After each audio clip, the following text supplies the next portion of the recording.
All right, pre-show shenanigans, Mardi Gras recap. Sorry for the late post this week. Double epi right now. We'll see if I highly doubt this ends up being 2 hours. We'll see, but a little bit of a bigger one today. Mardi Gras recap.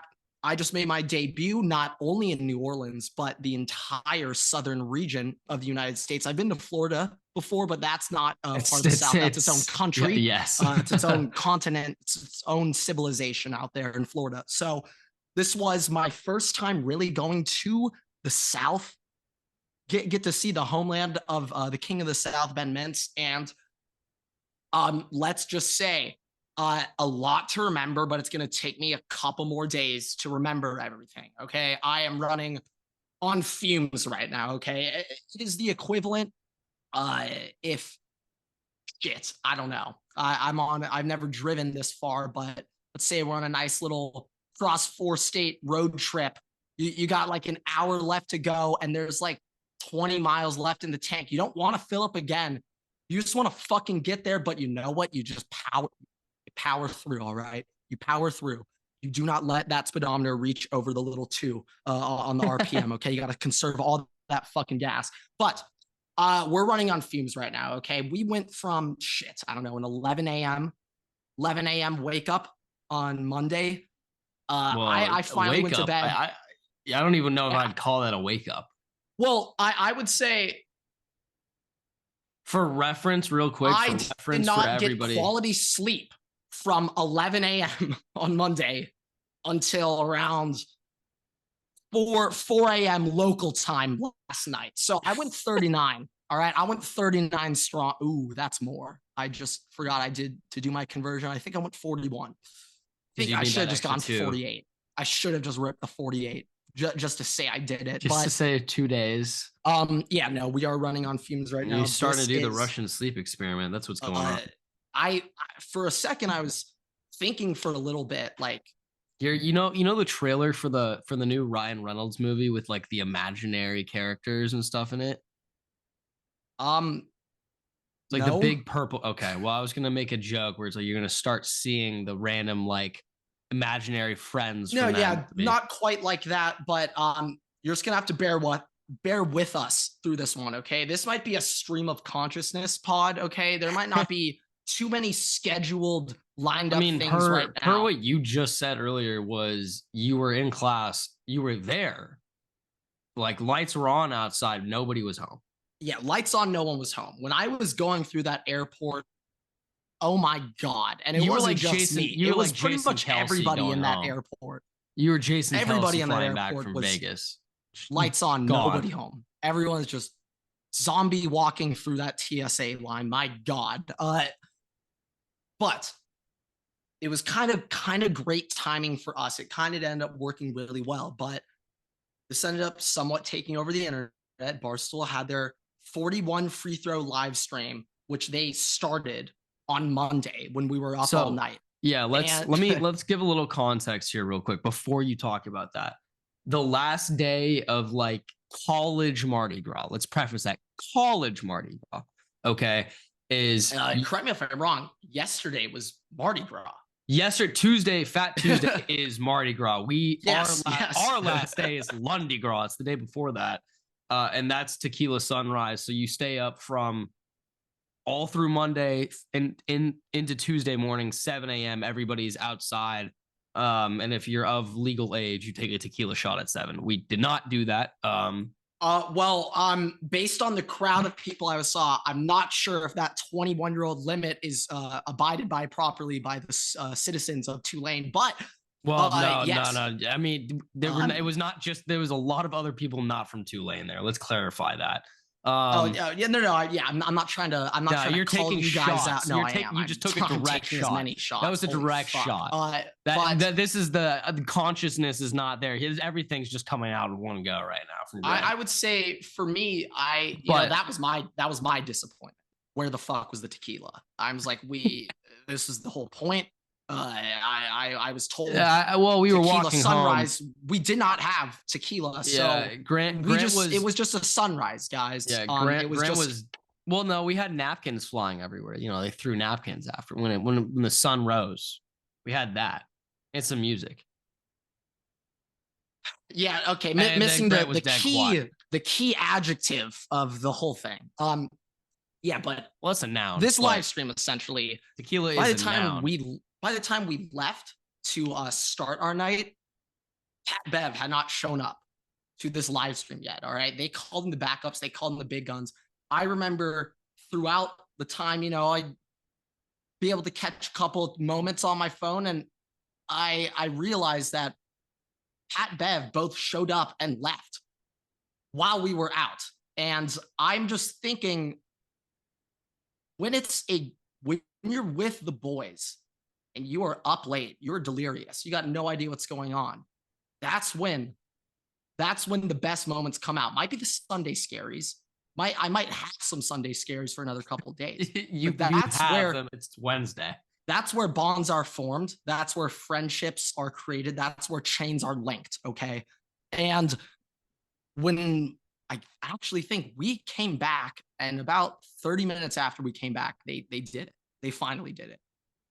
But the bigger question that I wanted to find out, I had someone do some numbers on this online. I read it, and this person was looking up, if you were a 90% free throw shooter, like Steph Curry, what's the percentage of him making 41 straight free throws? And if you are a 90% free throw shooter, the odds of you making 41 straight is under 1%. I mean, yes, that kind of makes sense.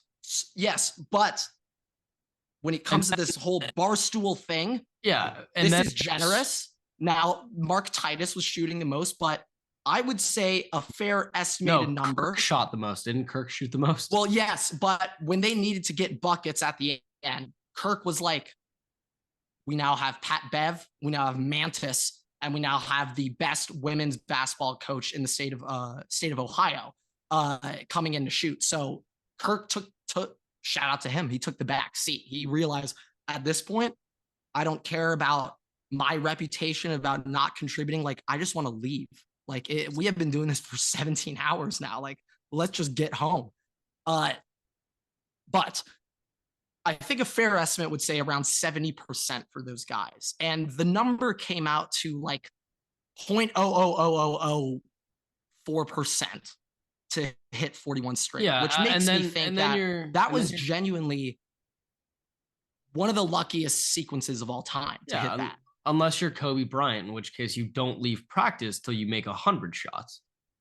Yeah, like, I am thinking, just remember that was a thing. Those, like, when Curry's sitting there and you see the videos of just him hitting 30 straight, I was about to say half courts, but just threes, like, shit, he might even be in the back of his mind like, damn, that was a really fun, good round, even though we're all immediately thinking like, that he probably does that every single time he shoots a ball. But wow, that has changed my perception on basketball, seeing people of all shapes and sizes. So let's do this. It's the same wide way. Variety. The same way, we immediately go, how many shots will take you to hit a hole in one? You're immediately like, oh, less than 1,000, right? That same kind of idea, where that's definitely not the case. How many free throws do you think you could hit in a row at your max? We gotta have some time limit involved. So let's say, I'm saying just an hour. No, like I'm saying, I would say I could get realistically a nice stretch of 4. Maybe 5. I think at my peak, I know, I'd just be I'd be in my head. I'd be all up in my head. I feel like I get 5. I think I get 5, and then I'd probably. When I think of just, NBA shooting free throws, it's just 2, quick. Get in, get out, boom, get the game going. But like, when you're sitting there, you got the whole company staring at you. You just made 5 straight. I mean, you're shaking, you're trembling about to shoot that 6th shot. Like, the videos of seeing all of them be like, do we take a practice shot right now? Like, oh, fuck, I'm not sure if I'm warm. Like, you see all the emotions come out there on a stream like that. I would say, though, if we did a 41 free throw challenge, weeks, we'd have to quit. We'd be sleeping on stream.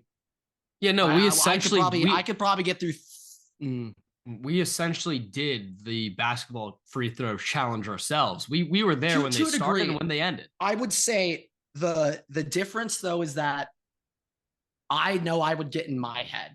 Like, let's say we ever got to like 36 and then I missed.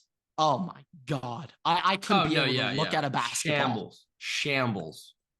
I that's why I was thinking you get to like 40. If Dave missed that last shot, it would have been disgusting. It would have been gross. It would have been awful. But okay, not enough of the fun talk. Time to recap a Super Bowl late upload.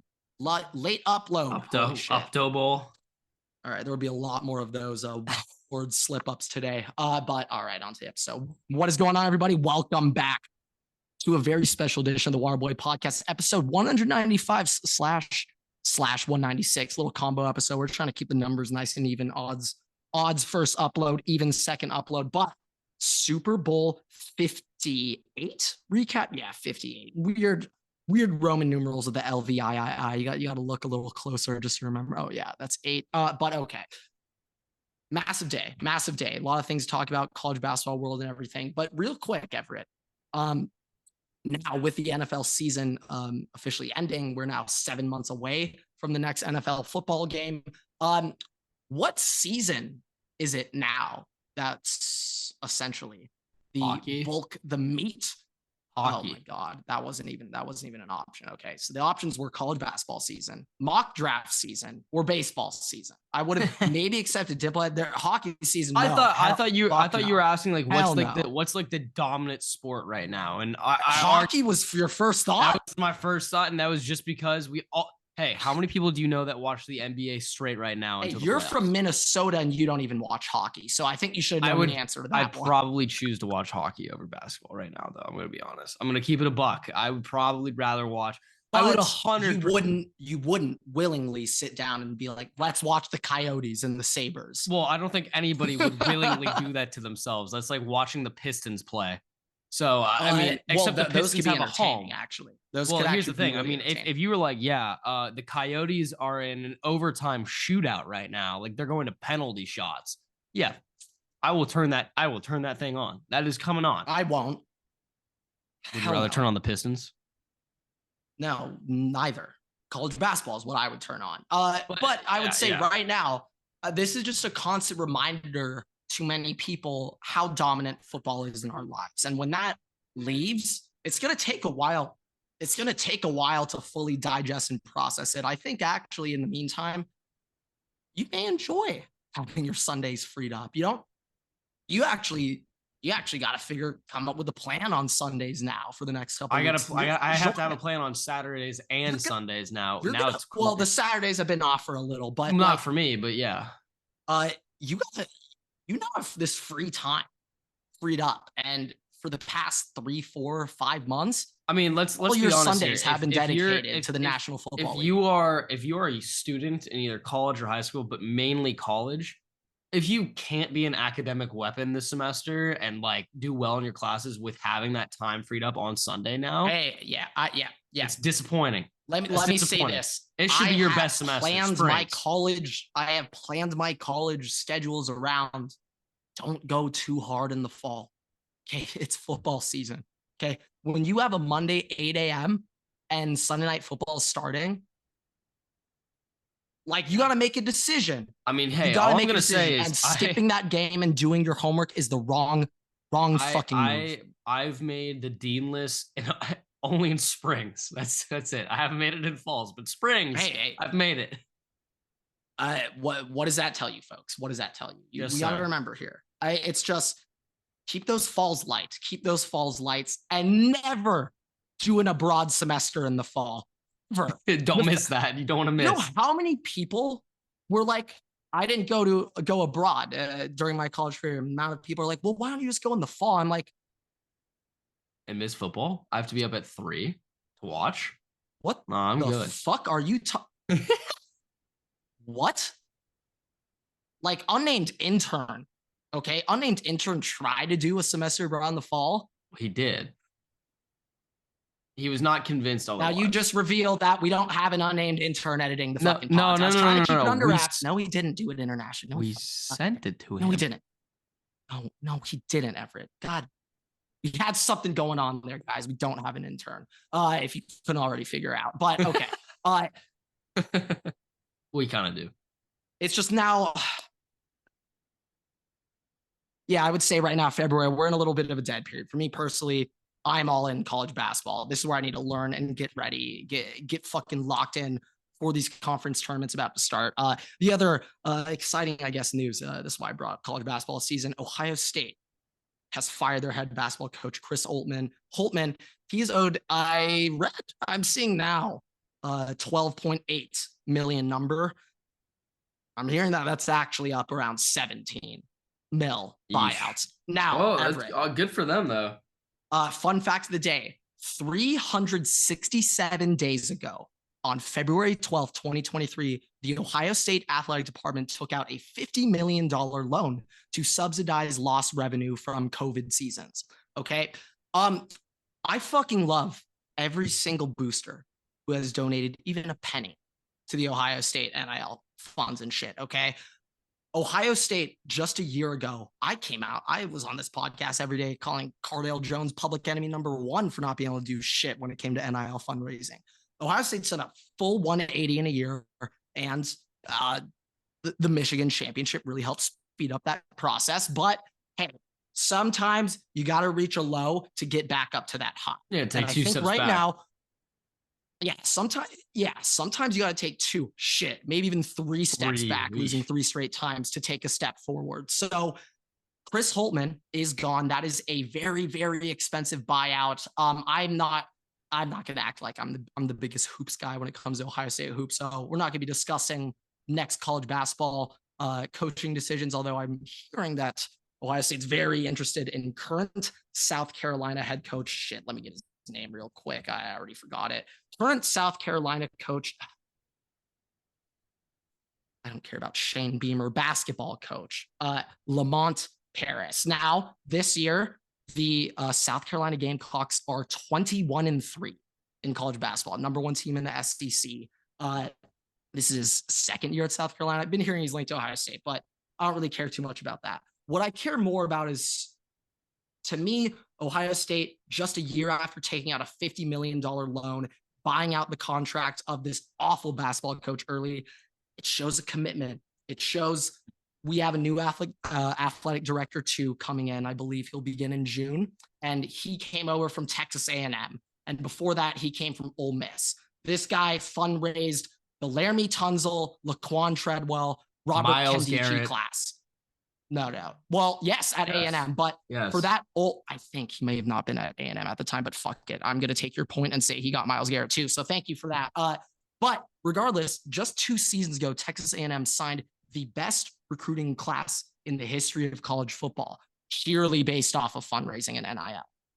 So now, because Ohio State can also get you to the NFL, and then you also get your bag, boom. It's a match made in heaven. It's a fucking partnership made by the devil himself. Thank you. Make Ohio State the Stormtroopers. Make us the evil empire.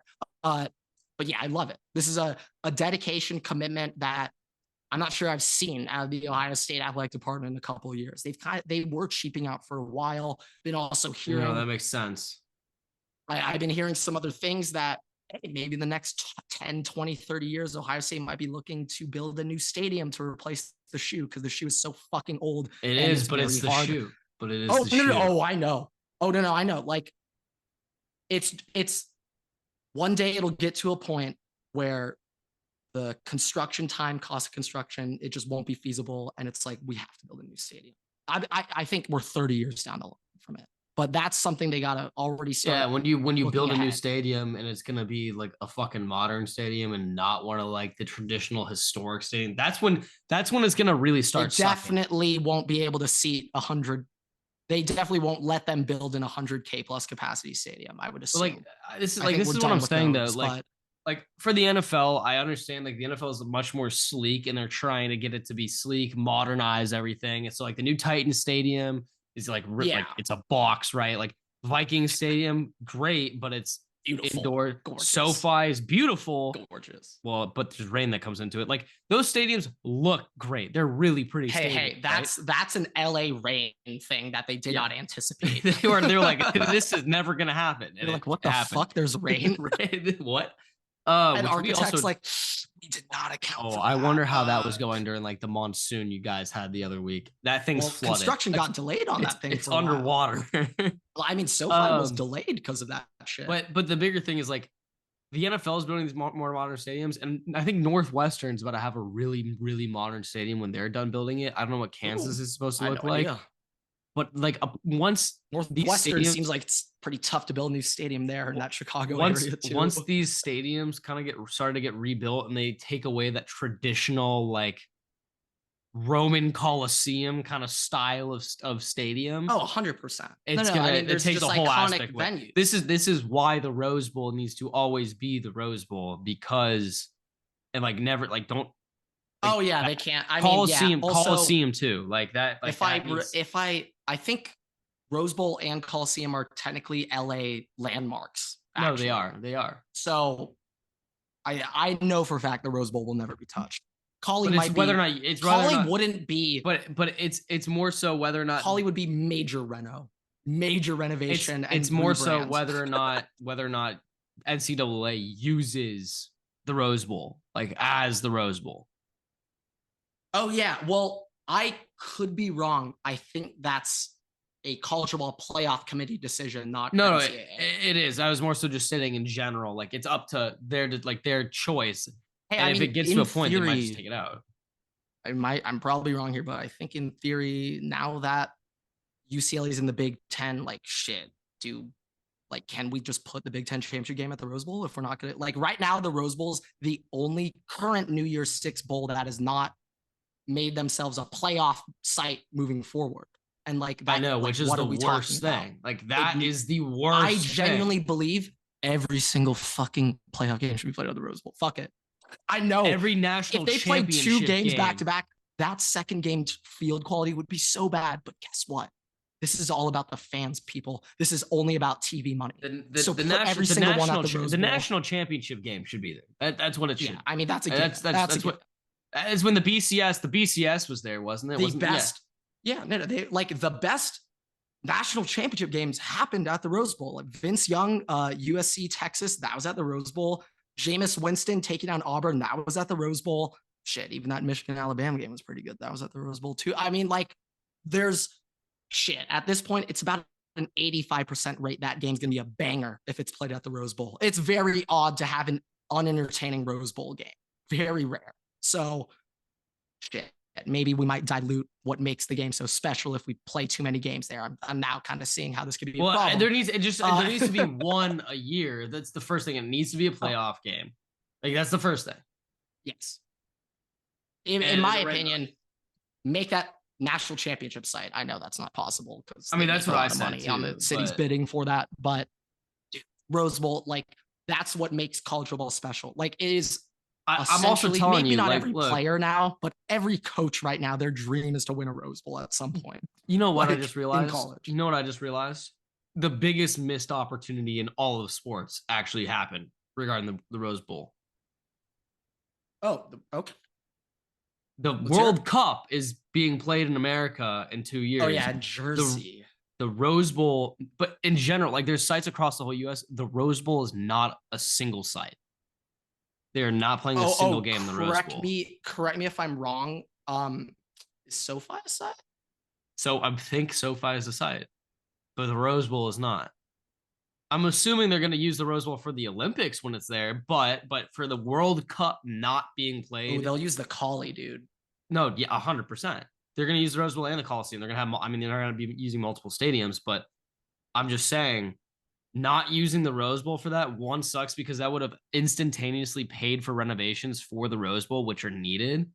And also it's the fucking Rose they need Bowl. A parking lot, dude. That golf course next to them is ruined every game day, bro. Oh, they make them park on the third fairway. Are they? Wait, hold up. Is that golf course the reason why all this? I don't know what it's called, but it's right next to the Rose Bowl. If you go on maps, did they dial up the college football playoff committee? Like, hey, we can't fucking do this anymore. I don't know.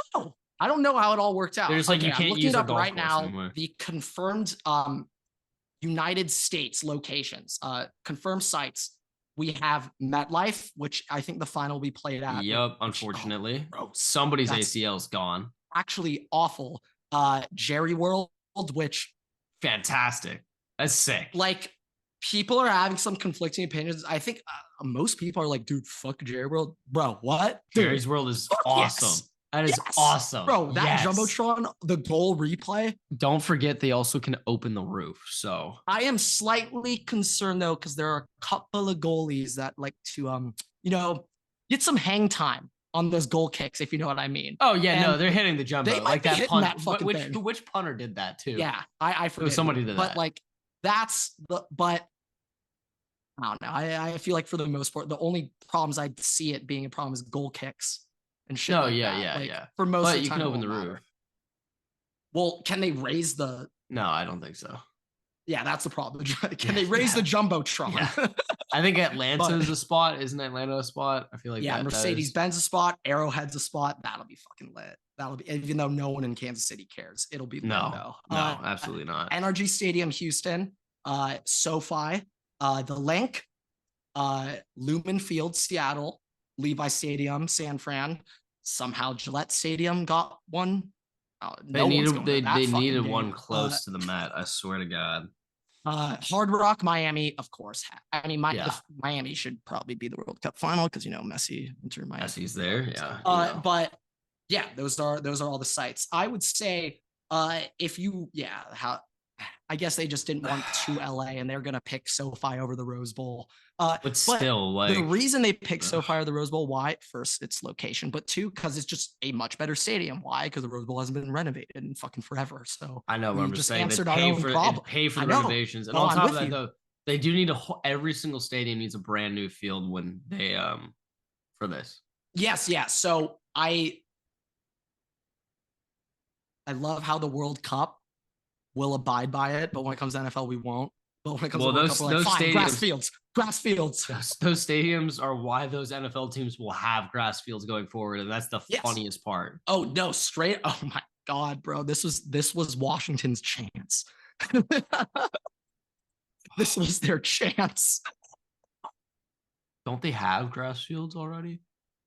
I think it's just bad. Oh, I could have sworn bad.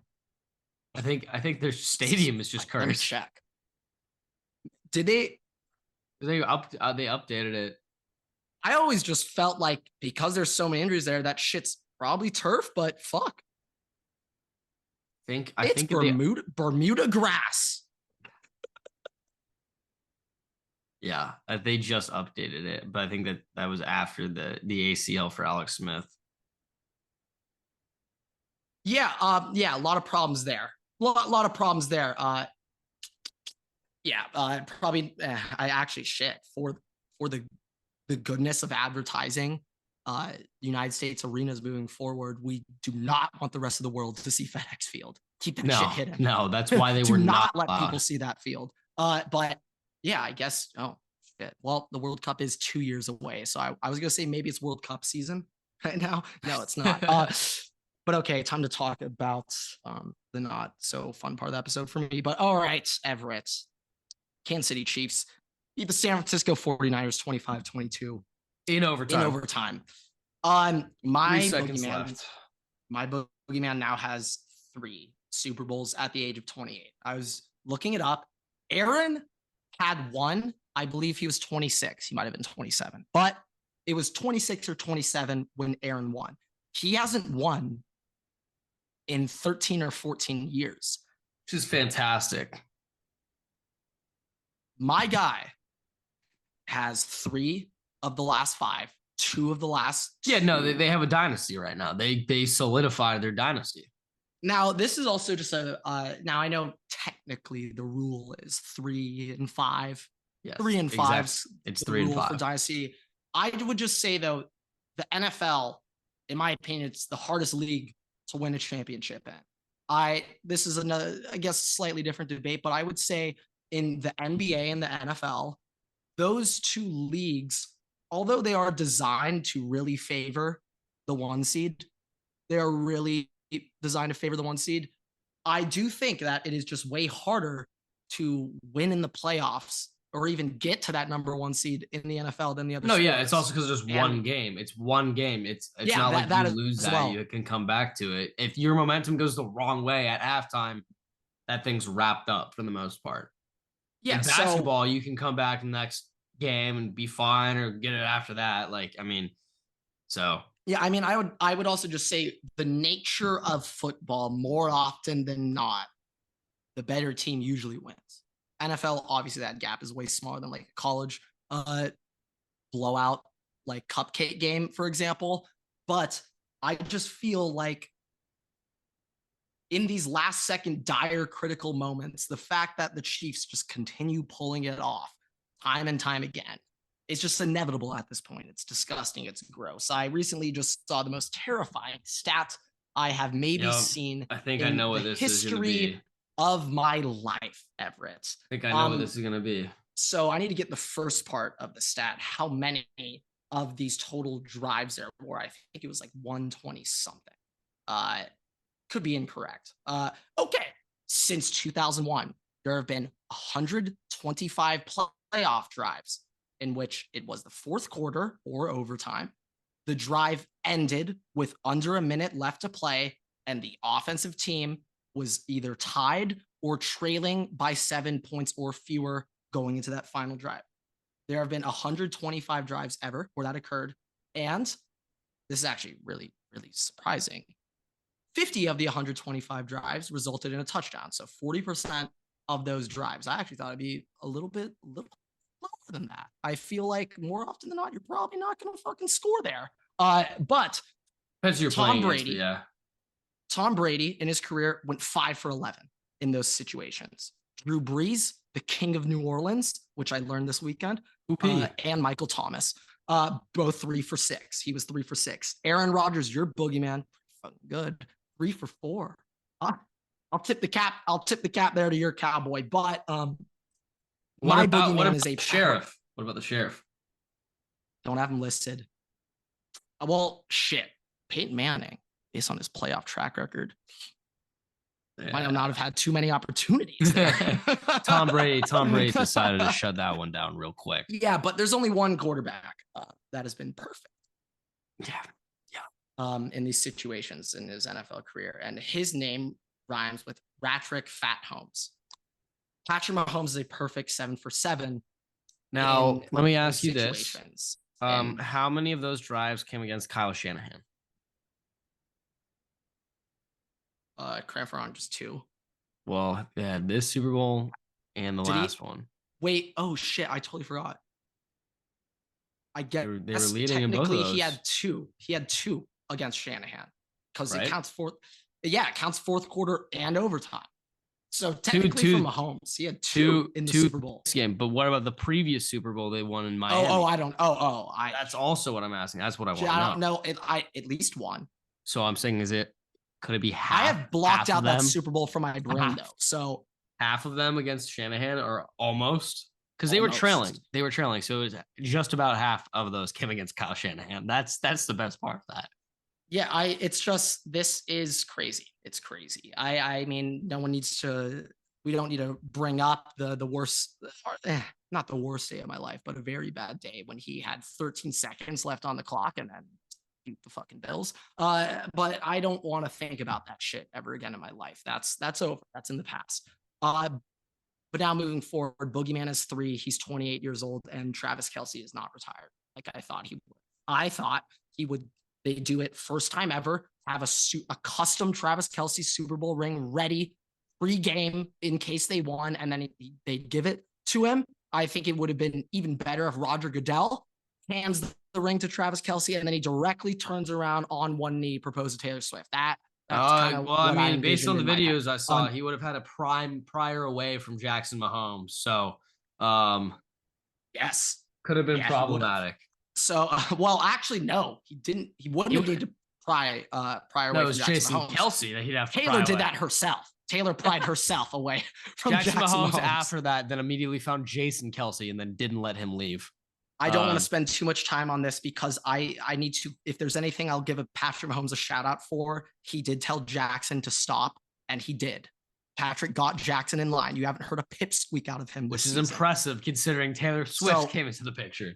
The fact that we have not seen a Jackson Mahomes just need to know, TikTok with Taylor Swift. Oh. I need to know. No, this is what I'm thinking. I need to know.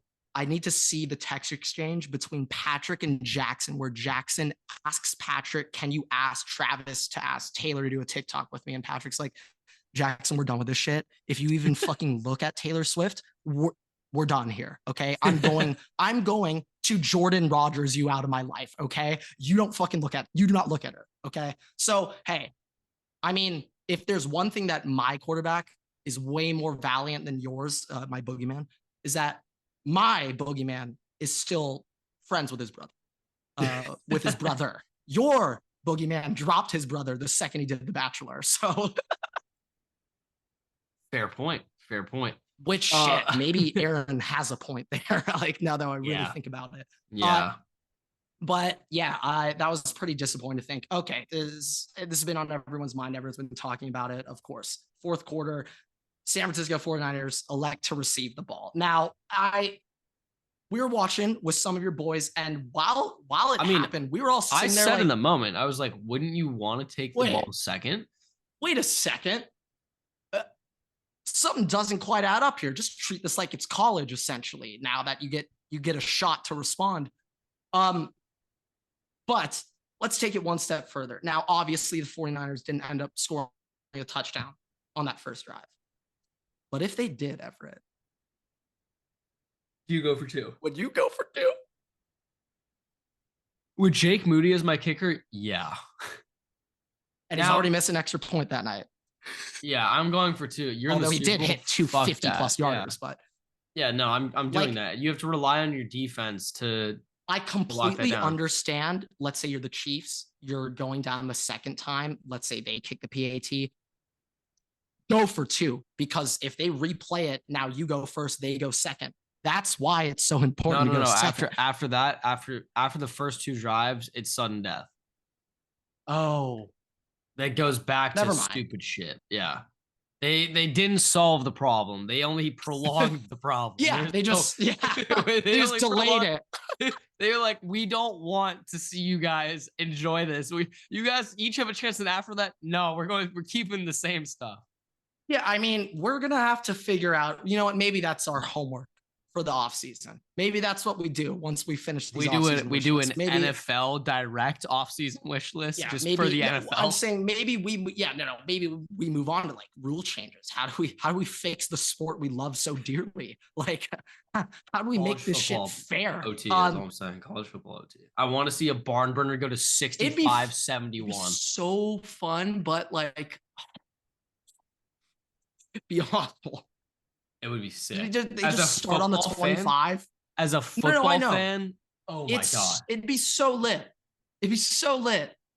But Everett, once they get to the 2 point, you're going to hate it.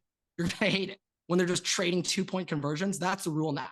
Third overtime later, you just trade 2 point conversions. It'd be awful. Awful. Then they do their own way, where if you get to that point, then you they just go back to the original. Yeah, then you go to the prolonged original rules where it's sudden death. Yeah, I think what we have realized is that we don't have an answer to the overtime rules. I think that's what we've learned today. God damn it, Roger. I will say though, I think it's so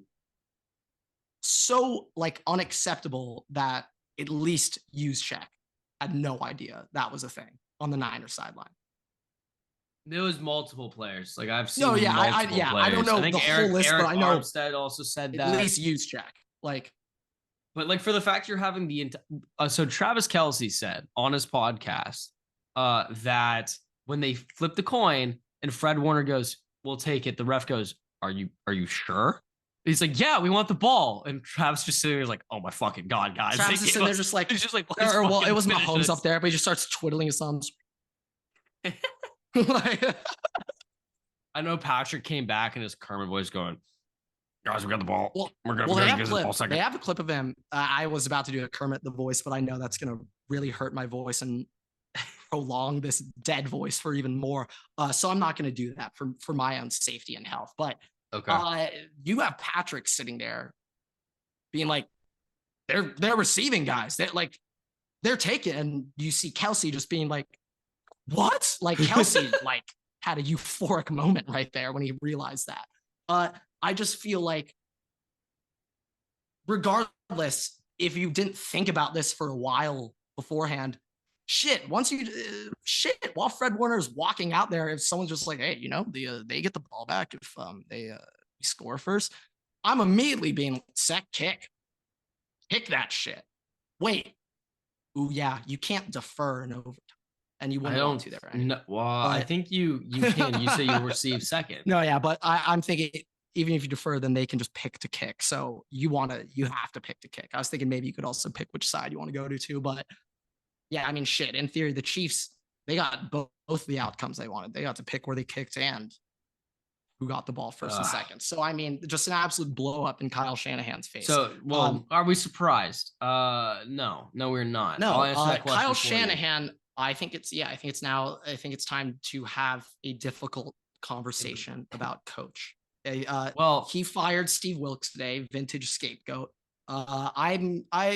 There probably wasn't a press conference, but I know if there was, he definitely would be throwing him under the bus for everything. So I was doing a little diving up, a little bit of research. If I remember this correctly, Steve Wilks, now obviously DeMeco Ryans, was defense coordinator of the 49ers 2 seasons ago.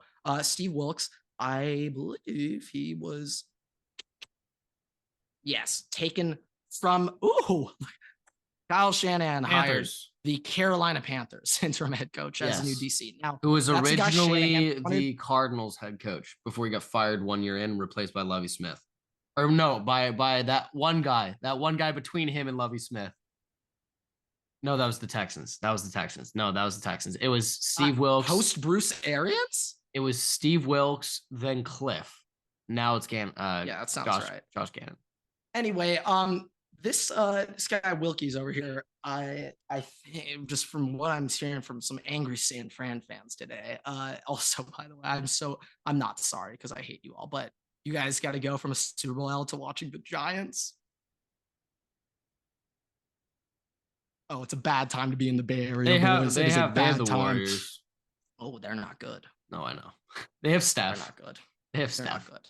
Yeah, and they have Steph, and I would say the equivalent of not even a JV basketball player, a freshman basketball player in Klay Thompson at this point. So they're struggling. It could be San Francisco, or they could be Oakland A's fans, and that's worse. Yes, it is.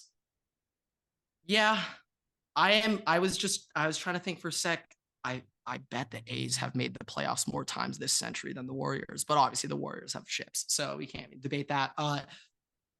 Bold statement. You want to probably if you go total playoff games, the Warriors have more. Well, duh. But they both play series, though. That's what I'm saying. So it doesn't matter how many baseball times. You get bounce, and there's wild card, 1 game bounce. Basketball, you got guaranteed games, and first round baseball, it's not 7-game series. No, yeah, but I mean, and there's less playoff series in baseball.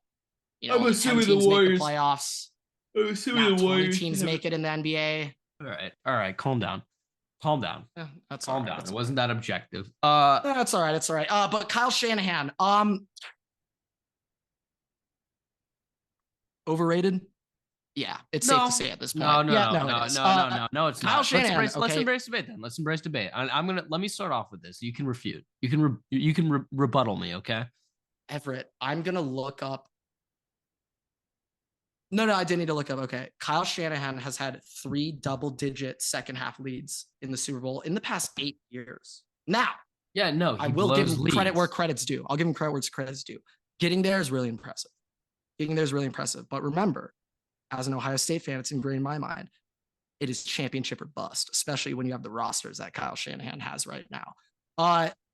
So, there are different things that could point to how the 49ers can move on and advance. One thing that I was looking at that was really interesting to me was post-game L'Jarius Sneed talked about the defense that the GOAT Spags went over with them and what their plan was. And their plan was, if we to win the Super Bowl, just make Brock Purdy throw.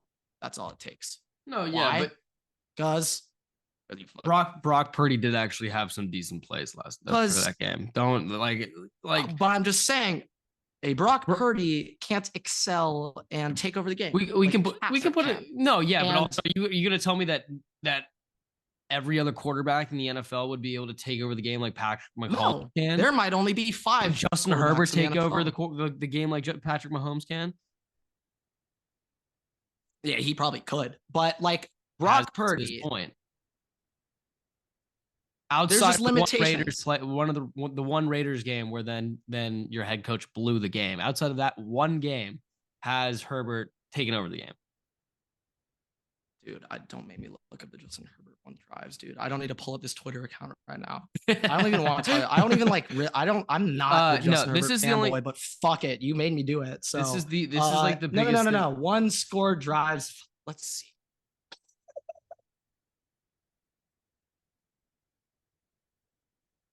All right, I am.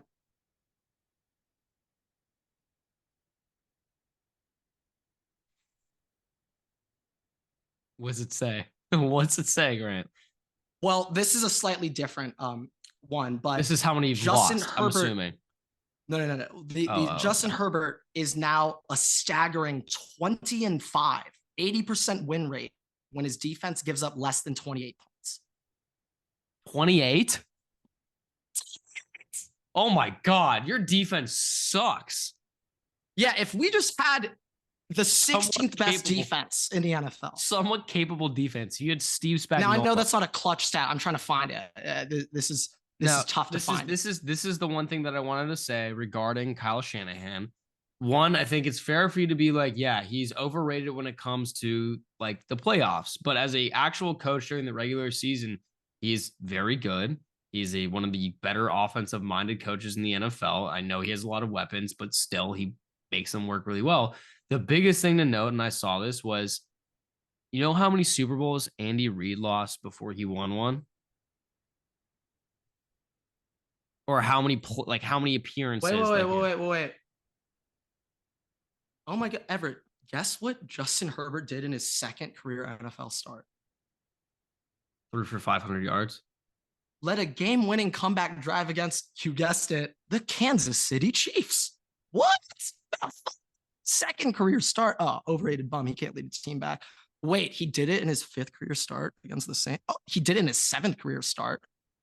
Wait, Everett, he had 6 comebacks in his rookie year. Yeah, he's a bum. How many in the playoffs though? Like, let me know. Well, I think he has one playoff game. And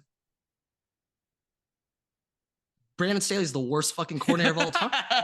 The worst coach ever. Bro, what? Whoa, we're going to blame Herbert for getting a 27 first half lead? Hey, it's a quarterback stat. It's a quarterback stat, right? I mean, him blowing the lead, that's a quarterback stat. He was once on I said the 20-5 when his team gives up less than 28 fucking points. All right, we're done.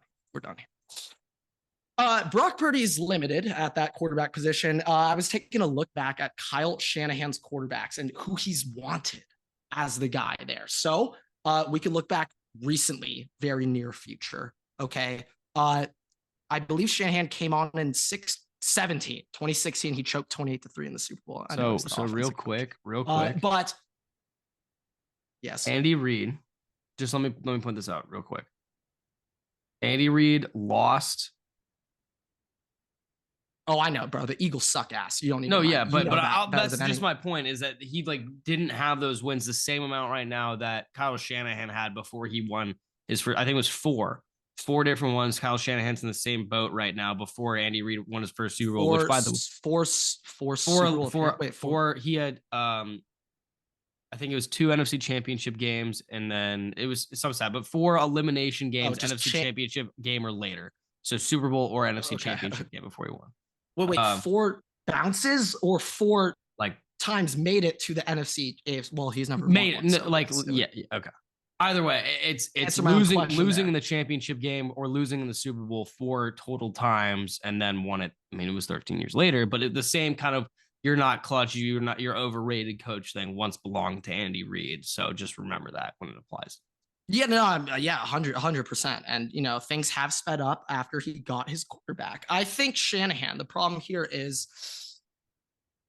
got some issues going on with him. I feel like he's one of the most stubborn people in the NFL. I feel like he's very arrogant, and I feel like if you don't agree with him, get the fuck out, because I'm Kyle Shanahan, and guess what? You aren't. I think he's a do what I say, that's what goes. I think he hires a bunch of yes men around him. Okay. Trey Lance over Justin Fields. Yikes. That one makes no sense. Jimmy G as your guy after who was the quarterback before? Who was the 2017 49ers CJ Beathard, Nick Mullins. Trey Lance? Did you? Oh no, it was CJ Beathard. That was his very first quarterback, Jimmy Garoppolo, 2017. He was there. I just looked it up, just saw. I thought they had no. I thought they had Nick Mullins starting because they got him at the deadline. Remember, they got him at the deadline, and he won the game's tail end of that in their first game ever with Jimmy Garoppolo as like the full-time starter to start the season was versus the Vikings, where we broke that Jimmy Garoppolo stat line where Jimmy Garoppolo had never lost a regular season game when we broke that because that first half of the season. It was Nick Mullins and CJ Beathard, I'm pretty sure. Well, regardless who was the starting quarterback in week one, Jimmy Garoppolo was selected to be that quarterback moving forward in that year. We know how that one turned out. Afterwards, Jimmy G, no, he was there till 2020. Yeah, because remember, they lost that Super Bowl. And then he scapegoated Jimmy G for missing that one deep pass. Yeah, then we get to Trey Lance, Justin Fields. Then we get to that one. I remember the way that Kyle Shanahan described it is Trey Lance, what was it? I think it may have been his vision. I don't even know. He like had plays drawn up already. It was like his size. He wanted an extra fail safe in his offense. And this part, I agree with him. His logic in moving forward here is that he wanted a quarterback that can extend plays, that can make something out of nothing when shit goes south. And not a game manager like a Brock Purdy, but someone who can go lead an offense and carry it and go 7 for 7 in playoff drives like Patrick Mahomes when you need it to. And they went with Lance over Justin there. I forget what the reasoning was, but he felt like Trey Lance provided an extra fail safe if shit went south and he had to pull something out of his ass. They have a decision to make here, and I think I'm not going to act like this isn't going to happen. Like Brock Purdy is going to be the quarterback for the Niners for a very long time moving forward here. Very long time. I also like, look. Yeah. With Brock Purdy, with Brock Purdy, let's be honest here. Like, okay, Brock Purdy, is he top 5 quarterback in the league? No, right? Is he super athletic? No. But he has, I believe, the cheapest possible contract you can physically have for a quarterback. Yes, he's missing. Two, he did get them to the Super Bowl. They would have won that Super Bowl. That Super Bowl was not lost because of Brock Purdy. Let's put it that way. It was not lost because of Brock Purdy. He also, on the way to that, made some plays that kind of show, okay, he can do a little bit. They weren't often, but he showed that it's possible. So I think going forward, if there's a little bit more development, it's not a bad place to be. If there's a little bit more development, I think that if there's a little bit more development, I need him to somehow gain fucking 15 pounds, add an extra velo zip on that ball. I'm going to need physical transformations for Brock Purdy to make a significant upgrade in the NFL. They're limited with him at quarterback. I have no other way to put it. You can look at his numbers, sure, but it's, well, let me ask you this. Can he make shit happen out of his own? No. This year, who's the better quarterback for the NFL, Brock Purdy or Geno Smith?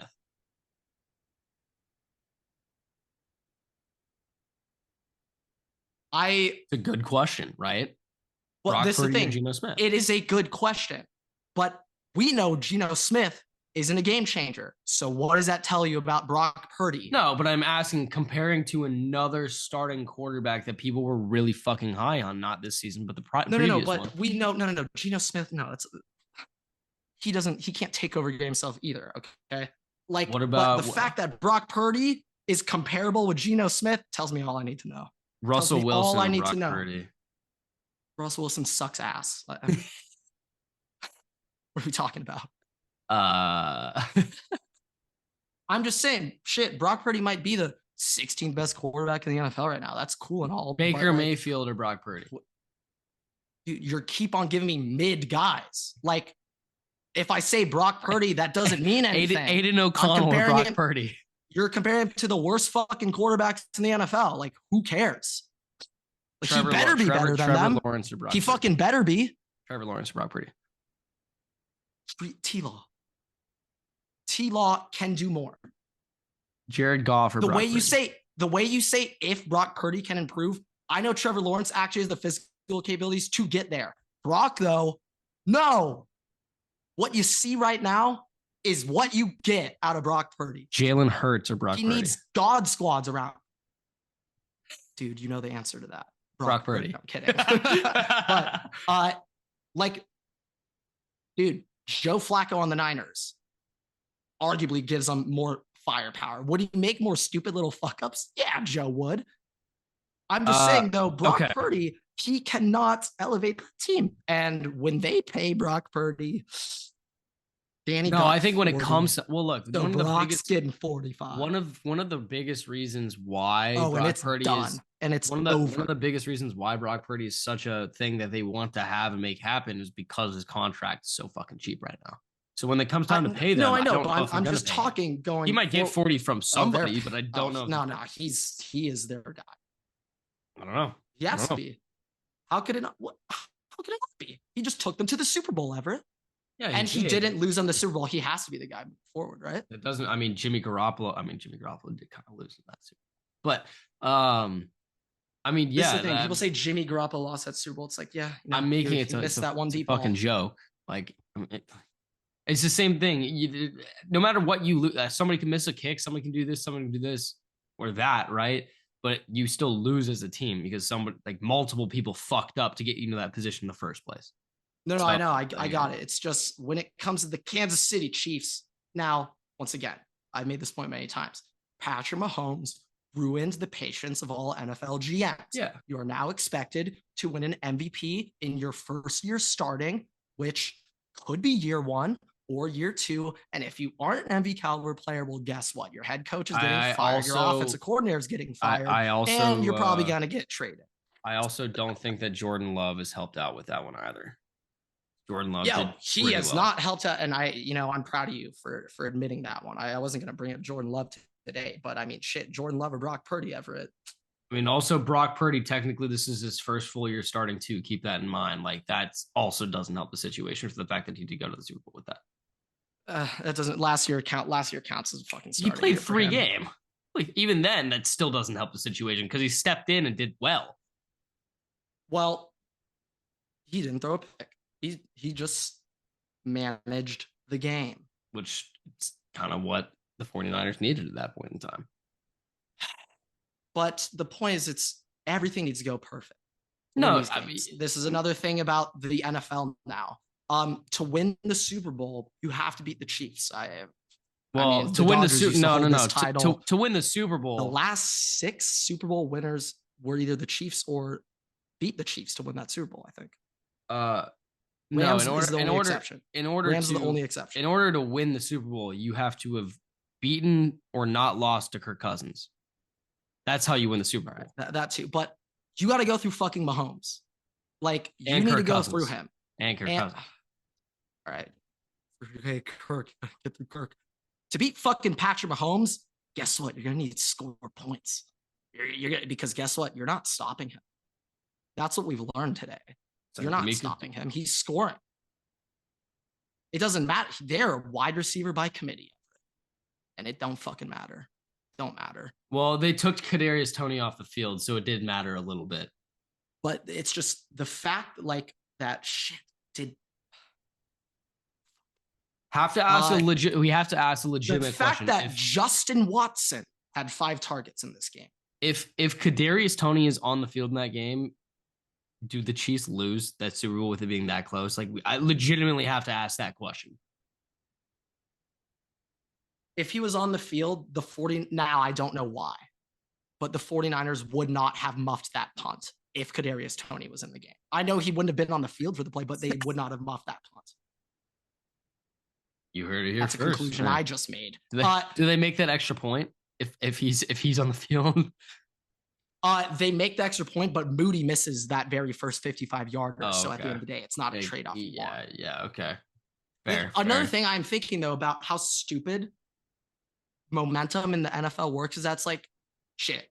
If Moody's lining up for a 58-yarder and misses, so be it. I'm not expecting to make it. But if you miss that PAT, the whole team is dead, slaughtered, absolutely done after that shit. Missing a PAT, Jake? What the fuck? Even though it's like maybe like now with it moved back like 5 yards shorter. 30. Is it how much is it now?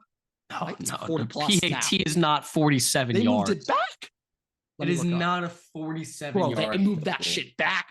It is not a 47-yard field goal, dude. If it was a 47, people would be missing it much more.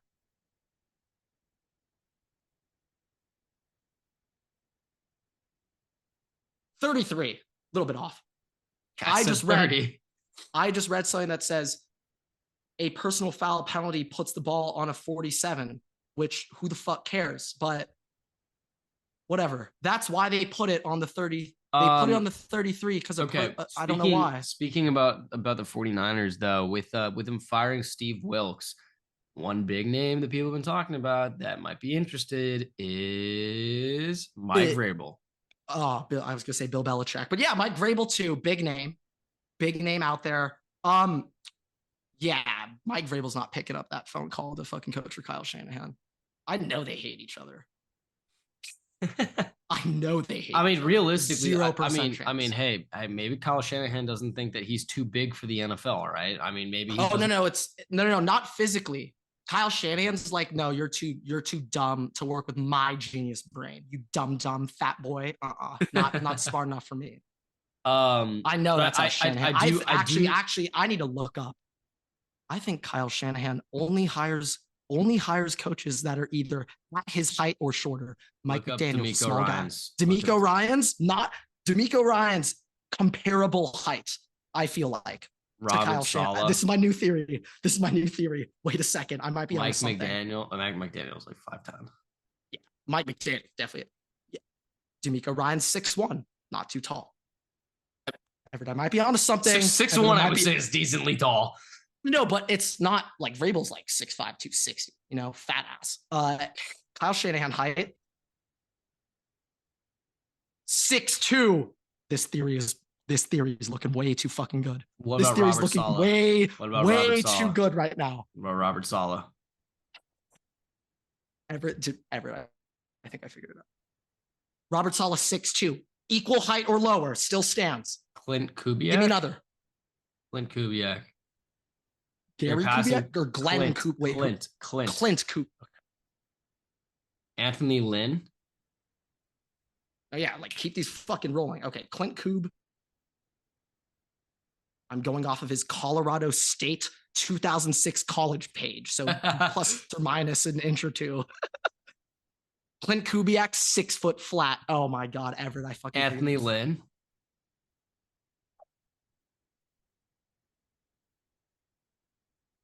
I know Sean McVay's shorter than him, so I don't need to check that. Everett, I figured it out. Anthony Lynn. I figured it out. Look up Anthony Lynn. 6'3", but that counts because Anthony Lynn's such a pussy that it takes away from the physical. So Kyle Shanahan's still alpha to Anthony Lynn. 6'3". I broke it. But Anthony Lynn sucks balls, so that one doesn't. He was better for you than Brandon Staley. You got to respect him. No, true. He does respectfully. He still sucked balls respectfully. But I think I figured it out. Yep. No, Kyle Shanahan only hires yes men. He will never hire anyone who challenges or pushes back on him. Other thing with the Super Bowl. He does think he's the smartest. Yeah, people say he's the smartest football mind. Yeah, obviously. Well, no, Sean McVay, but Sean McVay is the smartest football mind. I think so. And then Jordan McVay, and then Kyle Shanahan. No, Jordan's already passed Sean. Oh, he's one. But one other thing for the Super Bowl. But hey, you know what's one thing you said there? You didn't even think twice about Andy Reid. We've agreed Shanahan's over Reid already. Mike McDaniel as well is up there right now. Yeah, but he's disgusting. That's Kyle's credit. Same. I mean, okay. One other thing with the Super Bowl, by the way, is Kyle's credit. Shanahan was OC.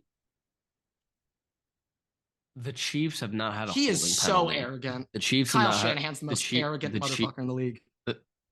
The Chiefs have not had a holding penalty in any of their Super Bowls. Oh God, no. I want to look up the total penalty flag distribution. No, like literally, I just remember we were sitting there watching it, and there was like playoff runs in general. Too, like there was like four consecutive calls against the 49ers to start the game, like 4 flags in a row against them. Like, oh yeah, no, I remember that drive. That was quite interesting. They got Trent twice in the same set of downs there, but yeah. Last little thing I want to bring up about this, not directly about the game.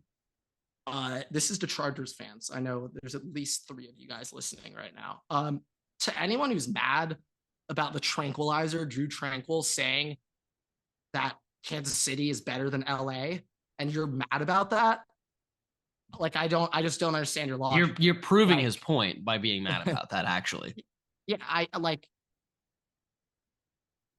things have changed. What the Chargers have been in such disarray when Tranquil was there. Why the hell would he ever willingly go back to a team with Brandon Staley as head coach? Why would he ever do that? Like, you can't blame him there. He's completely right. It hurts so much because we know he's right. That's why it hurts so much. So, oh my God. Pete Carmichael has been hired. Pete Carmichael has been hired by the Broncos. For which senior offensive assistant. So he's advising the offense. Sounds sick. Yeah, that'll be an interesting one. The other thing. AJ McCarron requested to be released from the Bengals so that he could play for the UFL team Battlehawks from St. Louis. Respect. Oh shit. That's what year, we're about to be a UFL podcast. That's what's going on. I remember last year the XFL, because it was still around last year, they started the day after the Super Bowl. That Monday was the first day of the XFL. Now I didn't watch it, but it happened. Gotta give credit where credit's due. But yeah, that's a little Super Bowl recap. Definitely a stream of consciousness pod right there. It's been. We talked about FIFA we talked about the World Cup for a solid 40 minutes. Well, that was good content right there. I will just say though, it's like a fairy tale story ending.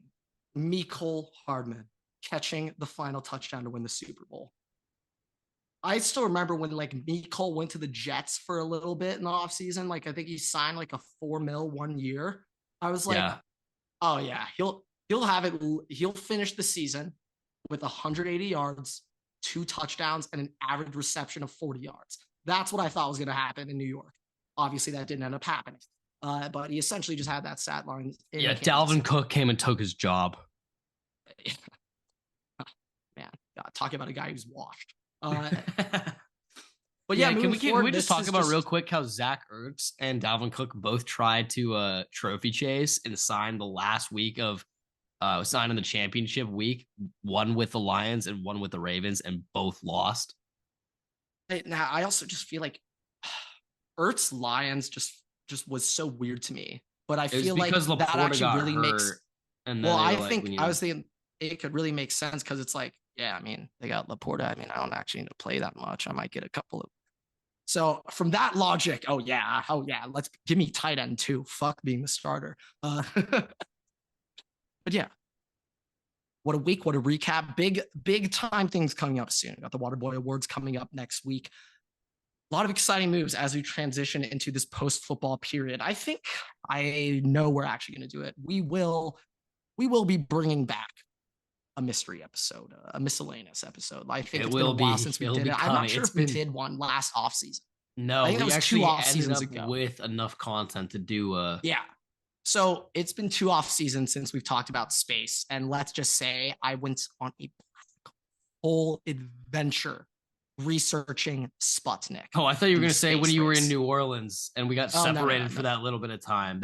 When I was delirious in the airport, just trying to power through, I was just reading Space Race. It's the only thing that was interesting enough for me to like continue reading to the next sentence. So you guys are going to get a mouthful of that. But coming up, Waterboy Awards, big time moves coming up. Big time moves going to be made. And yeah, Kansas City Chiefs.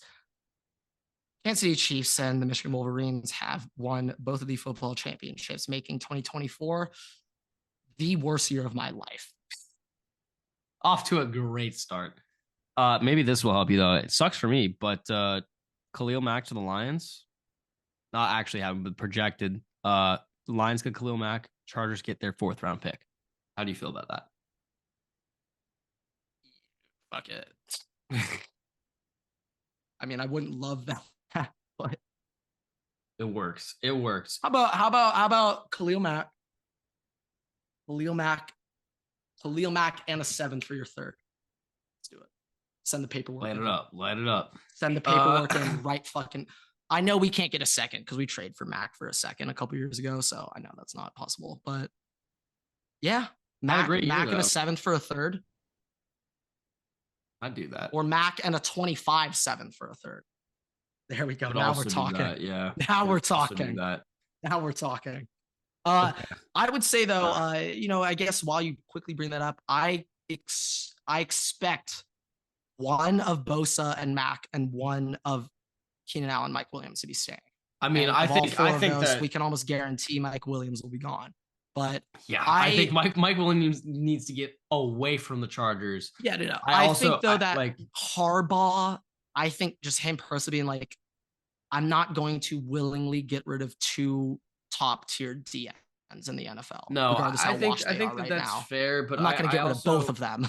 I also just think that if you're Harbaugh, like you want, they also only need to get rid of 2 of those guys to get under cap. So yeah, but also if you're Harbaugh and like you want your guys, like he could probably just he could call up like he could probably call up What John. DM are you about to say? You can probably call up John and is like, hey, can I you want Joey from me? I'll take, I don't know, they have like Calais or some shit. I'll take Calais off your hands because his contract's not that big. Calais Campbell? I'm pretty sure he's on the Ravens.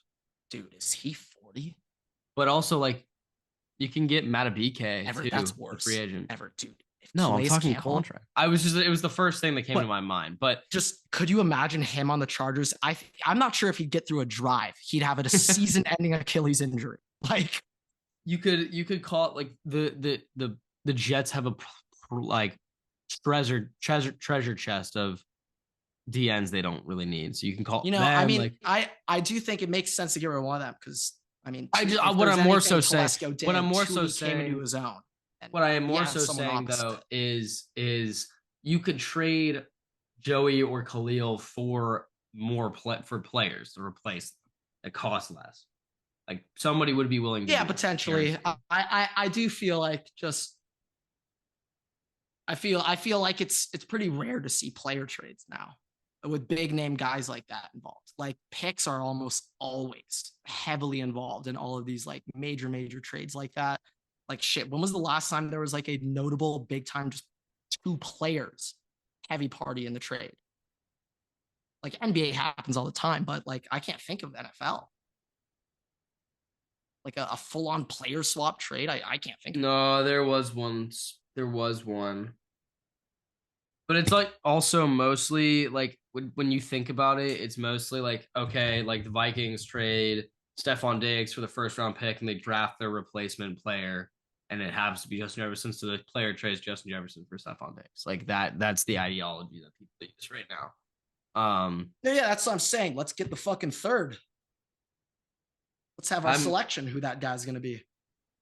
I'm trying to think what that last one would be, but I honestly can't remember. I feel like it was like Roquan Smith to the fucking Ravens for some shit. Like maybe some depth pieces. Involved in that? Maybe. But it's typically like not great players.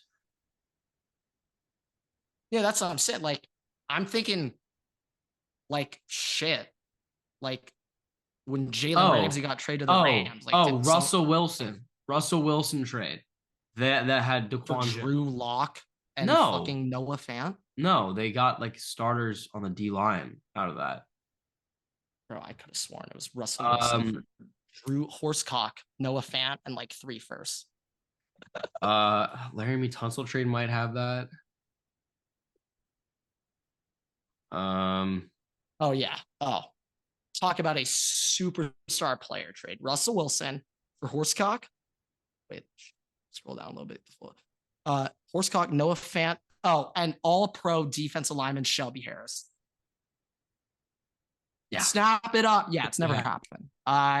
Third rounder for Mac. I think in theory they would technically be able to get more for Bosa, but I think Harbaugh is still traumatized from Joey Bosa in 2015 that he's like, just give me 1 year with him. Let me see what it's like to like have the Ohio State players, how much easier it is to win. So I think toss him off to the 49ers. Let them have the Bosas reunited. I guarantee you that they. Oh, I'd love that. Some shit out. I would love that. Make me so happy because they never played together at Ohio State, and I don't think maybe there was a year where Joey was a senior and Nick was a freshman in high school, but like you guys I don't think they've ever been teammates. You guys get Eric Armstead and you give up Joey Bosa in a third.